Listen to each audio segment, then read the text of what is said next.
ನಮಸ್ಕಾರ, ಆದಾಬ್, ಜೈ ಭೀಮ್. ನಾನು ನಿಮ್ಮ ಭಾಗ್ಯನಾರಾಯಣ ಬೊಗ್ಗವರಪು. ನೀವು ನೋಡ್ತಾ ಇದ್ದೀರಿ ಸುದ್ದಿ ಸರ್ಕಲ್. ದೇಶದಲ್ಲಿ ಮಕ್ಕಳ ಭವಿಷ್ಯ ಹಾಳಾಗಿ ಹೋಗ್ತಾ ಇದೆ. ಒಂದೊಂದು ಪರೀಕ್ಷೆಯ ಪೇಪರ್ಗಳು ಸಹ ಲೀಕ್ ಆಗ್ತಾ ಇದ್ದಾವೆ. ಅದರಲ್ಲೂ ನೀಟ್ ಪರೀಕ್ಷೆ ಪೇಪರ್ಗಳು ಲೀಕ್ ಆಗುವ ಮೂಲಕ 20ಕ್ಕೂ ಹೆಚ್ಚು ಮಕ್ಕಳು ಜೀವ ಕಳ್ಕೊಂಡಿದ್ದಾರೆ, ಆತ್ಮಹತ್ಯೆ ಮಾಡ್ಕೊಂಡಿದ್ದಾರೆ. ಇದಕ್ಕೆ ಹೊಣೆಗಾರಿಕೆಯನ್ನು ಹೊತ್ತು ಈ ದೇಶದ ಶಿಕ್ಷಣ ಸಚಿವ ಧರ್ಮೇಂದ್ರ ಪ್ರಧಾನ್ ರಾಜೀನಾಮೆ ಕೊಡಬೇಕು ಅಂತ ಹೇಳಿ ಕಾಕ್ರೋಚ್ ಜನತಾ ಪಾರ್ಟಿಯ ನೇತೃತ್ವದಲ್ಲಿ ಸೋನಂ ವಾಂಗ್ಚುಕ್ ಅವರು, ಹೋರಾಟಗಾರ ಸೋನಂ ವಾಂಗ್ಚುಕ್ ಅವರು ಆಮರಣಾಂತರ ಉಪವಾಸದಲ್ಲಿ ಕೂತಿದ್ದಾರೆ ಅಥವಾ ಮಲಗಿದ್ದಾರೆ. ಅವರು ಈಗ 19ನೇ ದಿನಕ್ಕೆ ಕಾಲಿಡ್ತಾ ಇದ್ದಾರೆ. ಉಪವಾಸ ಅಂದ್ರೆ ಕೇವಲ ನೀರು ಮಾತ್ರ ಕುಡಿತಾ ಇರೋದು, ಬೇರೆ ಏನು ಸೇವಿಸ್ತಾ ಇಲ್ಲ. 19ನೇ ದಿನ. ಸೊ ಅವರ ಆರೋಗ್ಯ ಸಾವಿನೆಡೆಗೆ ಹೋಗುವ ರೀತಿಯಲ್ಲಾಗಿದೆ. ಸೊ ಏನೇನಾಗಿದೆ ಅವರ ಆರೋಗ್ಯದಲ್ಲಿ ಸಮಸ್ಯೆಗಳು, ಅವುಗಳನ್ನ ತಿಳಿಸುವಂತಹ ಪ್ರಯತ್ನ ಮಾಡ್ತೀನಿ. ಆದರೆ ಅದಕ್ಕಿಂತ ಮುಖ್ಯವಾಗಿ ಈ ಪರಿಸ್ಥಿತಿ ಗೊತ್ತಿದ್ದೂ ಸಹ ಈ ಪರಿಸ್ಥಿತಿ ಗೊತ್ತಿದ್ದು ಸಹ ಮಕ್ಕಳು ಸತ್ತೋಗಿರೋದು ಗೊತ್ತಿದ್ದು ಸಹ ಸ್ವಲ್ಪವೂ ಸಹ ಮಾನವೀಯತೆ ಇಲ್ಲದೆ ವಿದೇಶಗಳಿಗೆ ಹೋಗಿ ಅಲ್ಲಿ ಕುಣಿದು ಕುಪ್ಪಳಿಸಿ ಅವರು ಇವರಿಗೆ ಗಿಫ್ಟ್ಗಳನ್ನ ಕೊಟ್ಟು ನಗ್ನಗ್ತಾ ಕಿಸಿ ಕಿಸಿ ಅಂತ ಎಂಜಾಯ್ ಮಾಡ್ಕೊಂಡು ಬರ್ತಿರುವಂತಹ ನರೇಂದ್ರ ಮೋದಿ ಭಾರತಕ್ಕೆ ಈಗ ಬಂದಿದ್ದಾರೆ. ಬಂದ ಮೇಲೆ ಈ ವಿಚಾರದಲ್ಲಿ ಯಾವುದೇ ಕ್ರಮಕ್ಕೆ ಮುಂದಾಗಿಲ್ಲ. ಒಂದು ಮೀಟಿಂಗ್ ಮಾಡೋದ್ರಂತೆ, ಆ ಮೀಟಿಂಗ್ ಅಲ್ಲಿ ಏನಾಯ್ತು ಅಂತ ಹೇಳ್ತೀನಿ. ಆ ನಂತರ ಧರ್ಮೇಂದ್ರ ಪ್ರಧಾನ್ ಯಾಕೆ ರೆಸ್ಪಾಂಡ್ ಮಾಡ್ತಿಲ್ಲ ಅನ್ನೋದನ್ನು ಸಹ ವಿವರಿಸುವಂತಹ ಪ್ರಯತ್ನವನ್ನು ಮಾಡ್ತೀನಿ.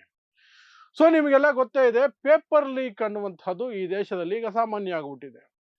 ಮನೆಗಳಲ್ಲಿ ನಲ್ಲಿ ಲೀಕ್ ಆದಷ್ಟು ಸುಲಭವಾಗಿ ಪೇಪರ್ಗಳು ಲೀಕ್ ಆಗ್ತಿದ್ದಾವೆ. ಅದರಲ್ಲೂ ವಿಶೇಷವಾಗಿ ಕಾಂಪಿಟೇಟಿವ್ ಎಕ್ಸಾಮ್ಸು ಮತ್ತೆ ನೀಟ್ ಎಕ್ಸಾಮಿನ ಪೇಪರ್ಗಳು ಹೇಗಂದ್ರೆ ಹಾಗೆ ಲೀಕ್ ಆಗ್ತಿದ್ದಾವೆ. 20,000 30,000ಕ್ಕೆಲ್ಲ ಲೀಕ್ ಆಗಿ ಹೋಗ್ತಾ ಇದ್ದಾವೆ.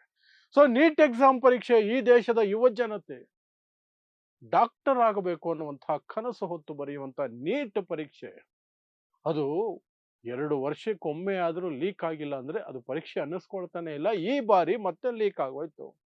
ಅದು ಆ ಲೀಕ್ ಆದ ಕಾರಣಕ್ಕೆ 20ಕ್ಕೂ ಹೆಚ್ಚು ಮಕ್ಕಳು ಮನನೊಂದು ಟೆನ್ಷನ್ ಅಲ್ಲಿ ಆತ್ಮಹತ್ಯೆ ಮಾಡ್ಕೊಂಡ್ರು. ಸೊ ಅದರ ವಿರುದ್ಧ ಕಾಕ್ರೋಚ್ ಜನತಾ ಪಾರ್ಟಿ, ಈ ದೇಶದ ಚೀಫ್ ಜಸ್ಟಿಸ್ ಅವರು ಕೊಟ್ಟಂತಹ ಒಂದು ಹೇಳಿಕೆಯಿಂದ ಹುಟ್ಟಿಕೊಂಡಂತಹ ಕಾಕ್ರೋಚ್ ಜನತಾ ಪಾರ್ಟಿ ಏನ್ ಹೇಳಿಕೆ ಕೊಟ್ಟರು ಅದನ್ನ ನಿಮಗೆ ಗೊತ್ತೇ ಇರುತ್ತೆ. ಈ ದೇಶದ ಯುವ ಜನತೆ, ಅದರಲ್ಲೂ ನಿರುದ್ಯೋಗಿಗಳು ಪ್ಯಾರಾಸೈಟ್ಗಳಾಗಿ, ಜಿರಳೆಗಳಾಗಿ ವ್ಯವಸ್ಥೆಯನ್ನ ಕಿತ್ತು ತಿಂತಾ ಇದ್ದಾರೆ ಅಂತ ಒಂದು ಹೇಳಿಕೆಯನ್ನು ಕೊಟ್ಬಿಟ್ಟಿದ್ರು.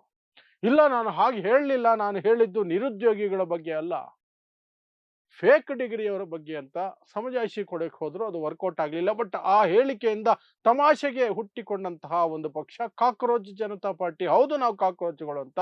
ಬಟ್ ಅದು ಈಗ ಯಾವ ಮಟ್ಟಕ್ಕೆ ಬೆಳೆದಿದೆ, ಏನಾಗಿದೆ ಅನ್ನೋದು ನಿಮಗೆ ಗೊತ್ತಿದೆ.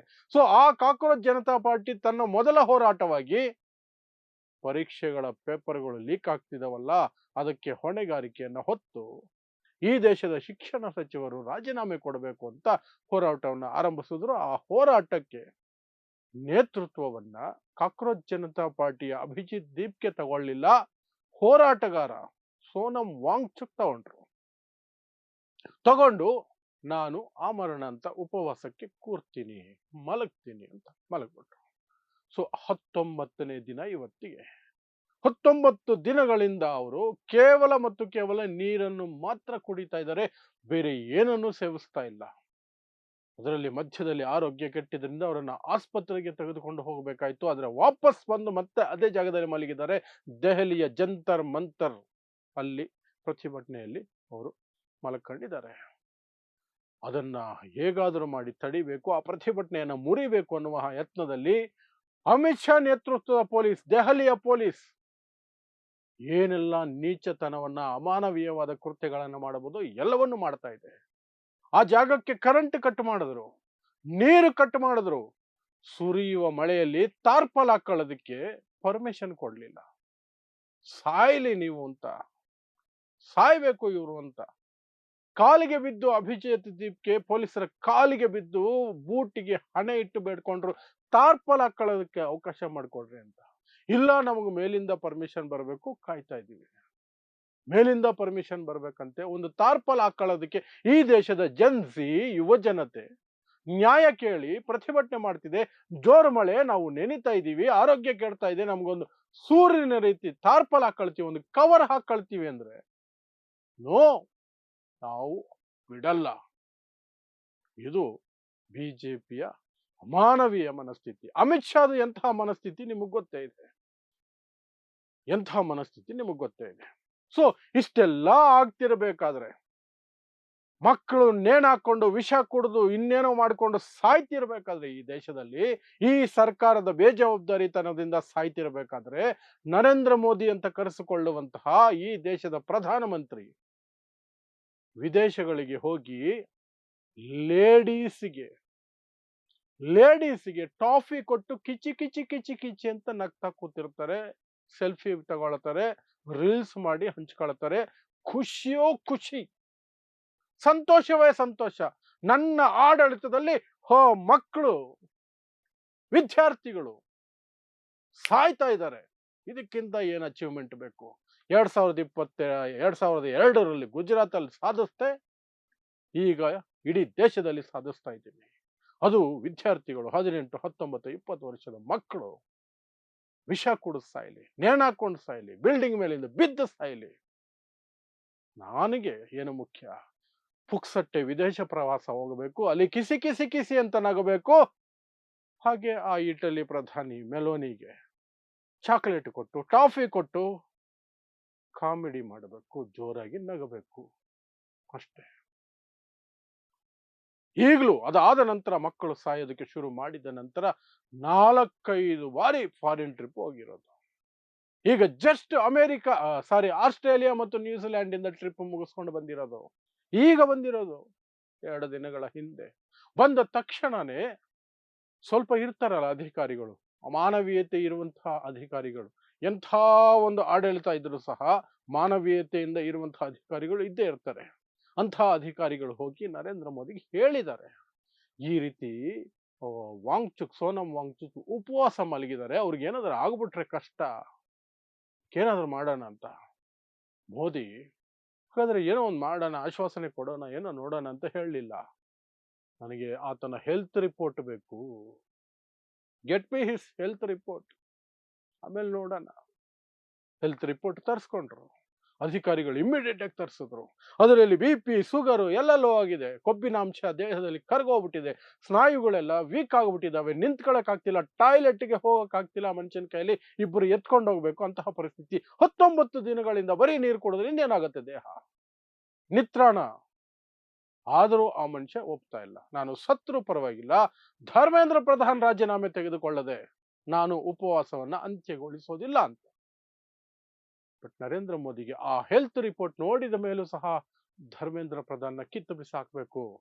ಈತನಿಂದ ಮಕ್ಕಳ ಜೀವನ ಹೋಯ್ತು, ಹೋರಾಟಗಾರರ ಜೀವನ ಹೋಗ್ತಾ ಇದೆ. ನೋ, ಏನ್ ಅನ್ನಿಸ್ಲೇ ಇಲ್ಲ. ಹೌದಾ, ಓಕೆ. ಸಾಯೋ ಪರಿಸ್ಥಿತಿ ಇದೆಯಾ? Okay, okay. ಹೇಳಲಿಲ್ವಾ ಮೊದಲೇ? ನಾಯಿ ಮರಿ ಕಾರ್ ಕೆಳಗಡೆ ಬಿದ್ದರೂ ಸಹ ನನಗೆ ಸಂಕಟ ಆಗತ್ತೆ ಅಂತ. ಅದೇ ರೀತಿ ಎಲ್ಲರ ಜೀವನ ನಾಯಿ ಮರಿಗೆ ಸಮ. ನೀವು ಬ್ಯಾಂಕ್ ಕ್ಯೂ ಅಲ್ಲಿ ನಿಂತು ಸತ್ರು ಸರಿನೇ, ಲಾಕ್ಡೌನ್ ಹೆಸರಲ್ಲಿ 1000 ಕಿಲೋಮೀಟರ್ ನಡೆದು ಸತ್ರು ಸರಿನೇ, ಐ ಡೋಂಟ್ ಕೇರ್. ನನಗೆ ಹೊಟ್ಟೆ ತುಂಬಾ ಊಟ, ಕಣ್ ತುಂಬಾ ನಿದ್ದೆ, ಅನ್ಕೊಂಡಾಗೆಲ್ಲ ಫಾರಿನ್ ಟ್ರಿಪ್, ಇಷ್ಟು ಮಾತ್ರ ಇದ್ರೆ ಸಾಕು. ನಾನು ಬಂದಿರೋದೇ ಅದಕ್ಕೆ. ವೋಟ್ ಹಾಕ್ಸ್ಕೊಳ್ಳೋದು ನನಗೆ ಗೊತ್ತಿದೆ, ಹಿಂದೂ ಮುಸ್ಲಿಂ ಅಂತೀನಿ, ವೋಟ್ ಹಾಕ್ಸ್ಕೊಳ್ತೀನಿ, ಮುಗೀತು ಕತೆ. The story is done. ಇದು ನರೇಂದ್ರ ಮೋದಿ ಮನಸ್ಥಿತಿ. ಸೊ ನರೇಂದ್ರ ಮೋದಿ ಯಾವ ಪ್ರಯತ್ನನೂ ಮಾಡ್ತಾ ಇಲ್ಲ ಸೋನಂ ವಾಂಗ್ಚುಕ್ ಅವರಿಗೆ ಅಟ್ಲೀಸ್ಟ್ ಒಂದು ಆಶ್ವಾಸನೆ, ಎಸ್ ನಾವೇನೋ ಒಂದು ಮಾಡ್ತೀವಿ, ಸ್ವಲ್ಪ ನಮ್ಗೆ ಸಮಯ ಕೊಡಿ, ಅದೂ ಇಲ್ಲ. ಸೈಲೆಂಟ್. ಇನ್ನು ಈ ಕಡೆ ಧರ್ಮೇಂದ್ರ ಪ್ರಧಾನ್ ಮೋದಿ ತರನೇ ಘಡತ್ತಾಗಿ ತಿಂದು ನೆಮ್ಮದಿಯಾಗಿ ನಿದ್ದೆ ಹೊಡಿತವ್ರೆ. ಯಾಕೆಂದ್ರೆ ಗೊತ್ತು, ನರೇಂದ್ರ ಮೋದಿ ಇರೋವರೆಗೂ ನನಗೇನೂ ಆಗಲ್ಲ. ಯಾಕಂದ್ರೆ ಅವ್ರ ಪಾಲಿಸಿನೇ ಇದೆಯಲ್ಲ, ನಾವು ರಾಜೀನಾಮೆ ಕೊಡುವ ಸಂಸ್ಕೃತಿ ಅವರಲ್ಲ ಅಂತ ರಾಜನಾಥ್ ಸಿಂಗ್ ಹೇಳಿದಾರಲ್ಲ. ಏನೇ ಆದರೂ ನಾವು ರಾಜೀನಾಮೆ ಕೊಡಲ್ಲ, ನಾವು ಮೊಂಡುಗಳು. ಯಾಕಂದ್ರೆ ನಮಗೆ ಗೊತ್ತು, ನೀವು ಹಿಂದೂ ಮುಸ್ಲಿಂ ಹೆಸರಲ್ಲಿ ಓಟ್ ಹಾಕೋದು ನಮಗೆ, ಇದಕ್ಕೆ ಎಲ್ಲದಕ್ಕೂ ಯಾವುದಕ್ಕೂ ಹಾಕಲ್ಲ. ನಿಮ್ಮ ಮಕ್ಕಳು ಸತ್ತೋದ್ರು ನೀವು ನಮಗೆ ಓಟ್ ಹಾಕ್ತೀರಾ, ಯಾಕಂದ್ರೆ ಎಲೆಕ್ಷನ್ ಟೈಮ್ಗೆ ನಾವು ಹಿಂದೂ ಮುಸ್ಲಿಂ ಅಂತೀವಿ. ನಿಮ್ಮ ಮಕ್ಕಳ ಸಾವಿಗೆ ನಾವೇ ನೇರ ಹೊಣೆ ಆಗಿದ್ರು ಅದನ್ನ ಮರೆತು ಹಿಂದೂ ಮುಸ್ಲಿಂ ಅನ್ನೋ ವಿಚಾರದಲ್ಲಿ ನಮಗೆ ಓಟ್ ಹಾಕ್ತೀರಿ ಅಂತ. ಅದಕ್ಕೆ ಅವ್ರು ಧೈರ್ಯವಾಗಿ ಹೇಳ್ತಾರೆ, we will not resign, Dharmendra Pradhan ಅದೇ ಬಾಳು, ರಿಸೈನ್ ಮಾಡಲ್ಲ. ಇನ್ನು ಸೋನಂ ವಾಂಗ್ಚುಕ್ ಅವರ ಪರಿಸ್ಥಿತಿಯನ್ನ ನೋಡಿ, ದೊಡ್ಡ ದೊಡ್ಡ ಹೋರಾಟಗಾರರು ಅಥವಾ ತಾರೆಯರು ಹೋಗಿ ರಿಕ್ವೆಸ್ಟ್ ಮಾಡ್ಕೊಳ್ತಿದ್ದಾರೆ, ಈ ಸರ್ಕಾರ ಮಾನವೀಯತೆ ಇಲ್ಲದ ಸರ್ಕಾರ, ನಿಮ್ಮನ್ನ ಕೊಂದು ಬಿಡುತ್ತೆ, ಪ್ಲೀಸ್ ಬೇರೆ ರೀತಿ ಹೋರಾಟ ಮಾಡಿ, ಈಗ ಈ ಉಪವಾಸವನ್ನ ಮುರಿಯಿರಿ ಅಂದ್ರೆ ನೋ, ಸೋನಂ ವಾಂಗ್ಚುಕ್ ಹೋಗ್ತಾ ಇಲ್ಲ. ಹೋರಾಟಗಾರರೆಲ್ಲ ಹೋಗಿದ್ದಾರೆ, ಯೋಗೇಂದ್ರ ಯಾದವ್ ಹೋಗಿದ್ದಾರೆ, ಪ್ರಶಾಂತ್ ಕಿಶೋರ್ ಹೋಗಿದ್ದಾರೆ, ಅರುಷಿ ಮಾಜಿ ಮುಖ್ಯಮಂತ್ರಿ ದೆಹಲಿ ಅವರು ಹೋಗಿದ್ದಾರೆ, ಪ್ರಕಾಶ್ ರೈ ಕಡೆಯಿಂದ ಅಪೀಲ್ ಹೋಗಿದೆ, ನಜೀರುದ್ದೀನ್ ಶಾ ಕಡೆಯಿಂದ ಅಪೀಲ್ ಹೋಗಿದೆ, ಸುಮಾರು ಜನ ಹೋರಾಟಗಾರರು, ಸಿನಿಮಾ ತಾರೆಯರು, ಎಲ್ರು ಯಾರಿಗೆಲ್ಲ ಮನಸ್ಸಿಗೆ ಚುಚ್ತಾ ಇದೆಯೋ, ಮಕ್ಕಳು ಸತ್ತೋದ್ರೆ ಯಾರಿಗೆ ಚುರ್ ಅನ್ನುತ್ತೋ, ಮಾನವೀಯತೆ ಇರೋರೆಲ್ಲ ರಿಕ್ವೆಸ್ಟ್ ಮಾಡ್ಕೊಳ್ತಾ ಇದ್ದಾರೆ, ಮಾನವೀಯತೆ ಇರೋರೆಲ್ಲ ರಿಕ್ವೆಸ್ಟ್ ಮಾಡ್ಕೊಳ್ತಾ ಇದ್ದಾರೆ. ಕ್ರೂರಿಗಳು, ಕ್ರೂರಿಗಳ ಫಾಲೋವರ್ಗಳು, ನರಹಂತಕ ಮನಸ್ಥಿತಿಯವರು, ನರಹಂತಕ ಮನಸ್ಥಿತಿಯನ್ನ ಬೆಂಬಲಿಸುವವರು, ಅವರು ಮಾತ್ರ ಸಾಯಲಿ ಸಾಯಲಿ ಅಂತ ಬೊಗಳ್ಕೊಂಡು ಸಾಯ್ತಾ ಇದ್ದಾರೆ, ಬೊಗಳ್ಕೊಂಡು ಸಾಯ್ತಾ ಇದ್ದಾರೆ. ಬಟ್ ಸೋನಂ ವಾಂಗ್ಚುಕ್ ಯಾವುದಕ್ಕೂ ಬಗ್ತಾ ಇಲ್ಲ, ನಾನು ಸತ್ರು ಪರವಾಗಿಲ್ಲ, I will not break my fast, ಇದು ಅವರ ಹೇಳಿಕೆ. ನೋಡೋಣ, 19 ದಿನ ಆಯ್ತು, ಇನ್ನೇನಾಗುತ್ತೋ ಗೊತ್ತಿಲ್ಲ. ಈ ಸರ್ಕಾರನ ನಂಬಿ ಅವರು ಉಪವಾಸಕ್ಕೆ ಕೂತಿದ್ದೆ ತಪ್ಪು. ಯಾಕಂದ್ರೆ ಇಲ್ಲಿ ಆಡಳಿತ ನಡೆಸ್ತಾ ಇರೋದು ಎಂತಹ ಕ್ರೂರಿಗಳು ಅನ್ನೋದು ಅವ್ರಿಗೆ ಗೊತ್ತಿದೆ, ಅನುಭವಿಸಿದ್ದಾರೆ. ದೇಶದ್ರೋಹದ ಕೇಸ್ ಹಾಕೊಂಡು ಜೈಲಲ್ಲಿ ಇದ್ದು ಬಂದಿದ್ದಾರೆ. ಇನ್ನೂ ಗೊತ್ತಿಲ್ಲ ಅಂದ್ರೆ ಅದು ವಾಂಗ್ಚುಕ್ದೇ ತಪ್ಪು ಬಿಡಿ, ಹಂಗೆ ಅನ್ಕೊಳ್ಳೋಣ, ಅವ್ರದ್ದೇ ತಪ್ಪು. ನೋಡೋಣ ಇನ್ನು ಏನೇನು ಆಗುತ್ತೋ ಈ ದೇಶದಲ್ಲಿ, ಈ ವಿಚಾರದಲ್ಲಿ ಏನೇನು ಆಗುತ್ತೋ, ಯಾರು ಗೆಲ್ತಾರೋ ನೋಡೇ ಬಿಡೋಣ ಅಷ್ಟೇ. ಸೊ ಇಂತಹದ್ದೇ ವಿಶೇಷ ಸುದ್ದಿಗಳಿಗಾಗಿ ನೋಡ್ತಾ ಇರಿ ಸುದ್ದಿ ಸರ್ಕಲ್. ನಾನು ನಿಮ್ಮ ಭಾಗ್ಯನಾರಾಯಣ ಬೊಗವರಪು.